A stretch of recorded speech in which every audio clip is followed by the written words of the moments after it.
Assalamualaikum warahmatullahi wabarakatuh. Kembali lagi di channel saya. Dalam video kali ini akan membahas tentang kisah sholawat, yang mana kisah satu sholawat selamatkan puluhan ribu ahli kubur dari siksa. Sholawat merupakan doa atau pilihan khusus ditujukan kepada Nabi Muhammad SAW di dalam Islam. Praktik sholawat diyakini sebagai sarana untuk mendekatkan diri kepada Allah, memohon rahmat dan keberkahannya. Tradisi sholawat mencakup berbagai bentuk, termasuk zikir, pembacaannya ayat-ayat Quran dan doa-doa tertentu yang merujuk kepada kehidupan dan ajaran Nabi Muhammad SAW. Dalam kehidupan sehari-hari, Islam sering menyertakan sholawat sebagai bagian dari ibadah dan ritual mereka.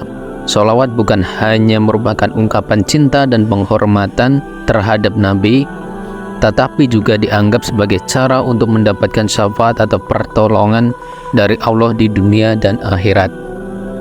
Praktik ini mencerminkan rasa kasih sayang dan penghargaan yang mendalam terhadap Nabi Muhammad SAW sebagai utusan terakhir Allah kepada manusia. Selain dimensi spiritual, sholat juga memiliki nilai sosial dalam bentuk kebersamaan dan kekuatan komunikasi Muslim. Momen-momen tertentu seperti perayaan Maulid Nabi seiring diisi dengan pembacaan sholawat secara bersama-sama sebagai bentuk ekspresi kegembiraan dan kebersamaan umat Islam dalam memperingati kelahiran Nabi Muhammad SAW.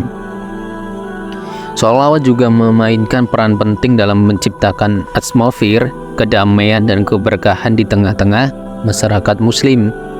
Adapun kisah yang menarik tentang keajaiban sholawat, berikut ini ada kisah bagaimana ribuan orang yang selamat dari siksa kubur gara-gara ada orang soleh membaca sholawat.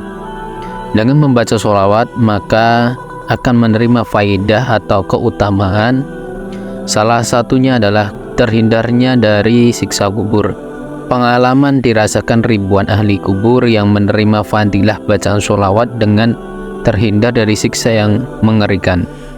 Kisah secara rinci disampaikan Syekh Yusuf bin Ismail An-Nabhani dalam kitabnya Afdalus Sholawat ala Syaidis Sadat. Dalam kitabnya menceritakan bahwa disebutkan Al-Hafidz As-Sakawi pernah bertutur, seorang ibu datang menghadap kepada Syekh Hasan Al-Basyri. Kepada sang alim itu, ibu bercerita tentang anak perempuannya yang telah meninggal dunia beberapa hari sebelumnya.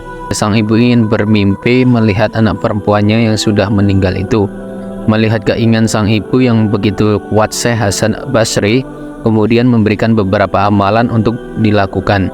Menganjurkan setelah sholat isya, lakukanlah sholat sunnah berrakaat dan setiap rakaatnya bacalah surat Al-Fatihah dan Al-Kautsar sekali.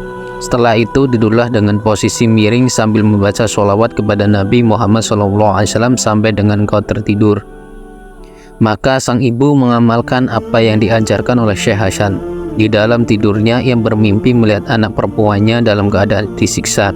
Ia memakai pakaian dari api, kedua tangannya dibelenggu dan kedua kakinya diikat dengan rantai api. Ketika terbangun dari tidurnya, sang ibu segera menemui Syekh Hasan dan menceritakan apa yang dilihatnya dalam mimpi. Mendengar cerita dari sang ibu, ia memberikan saran untuk bersedekah dengan harapan Allah berkenaan mengampuni anak perempuannya.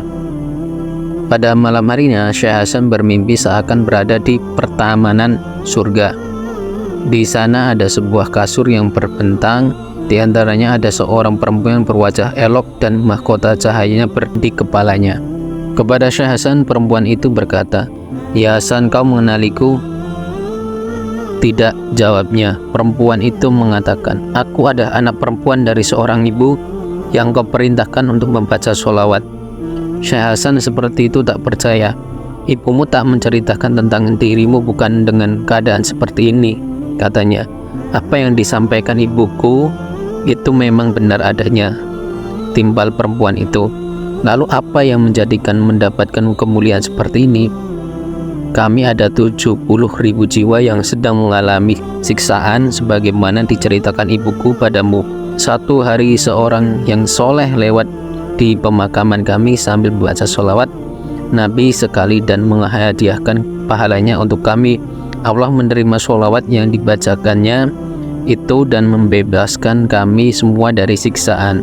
Sebab berkah dari laki-laki soleh tersebut, kini sampailah aku pada derajat sebagaimana yang engkau lihat ini. Bila 70.000 ahli kubur bisa diselamatkan dari siksa hanya dengan satu kali sholawat saja, maka bagaimana dengan orang yang membacanya? Wallahu a'lam.